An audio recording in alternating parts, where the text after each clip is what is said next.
I was totally and completely powerless. I have no control over alcohol and drugs. It controlled me. It controlled everything I did.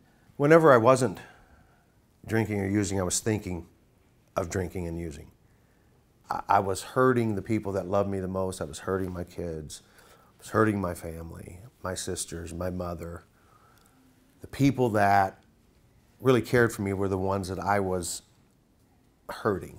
I think my kids were very sad. I think they were hurt. Why doesn't Dad do this? And I think eventually they just got used to it. I remember looking in the mirror prior to coming in here, and there was nothing but a shell. One of three things happen. It's jail, institutionalized, or death. You know, and that's the last verdict, man, is death. And it was going to kill me. It was literally killing me on a very slow, nasty death. Basically, I call it, by the grace of God, this place was here. I got a card here that I was signed by my kids and sent to me. And the one daughter, my oldest, that I hurt the worst, wrote in this card, I keep it in my car every day.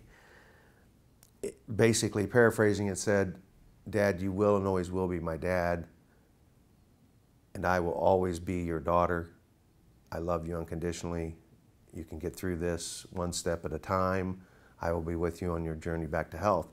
And I read that and I cried, and the whole complex of my relationships to things changed, because it really told me that, by golly, if I do what I'm supposed to do every single day, and I don't have to worry about what's going to happen tomorrow, and I really don't have to digress into yesterday, there's some pretty good things that'll happen, and they still are to this day.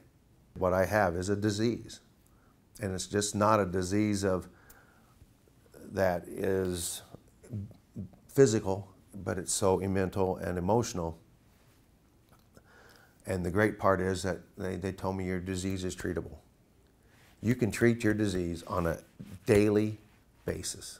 This place here gave me the tools to go out into the world, what I need to do to stay on this path, and I do it. I do it every day.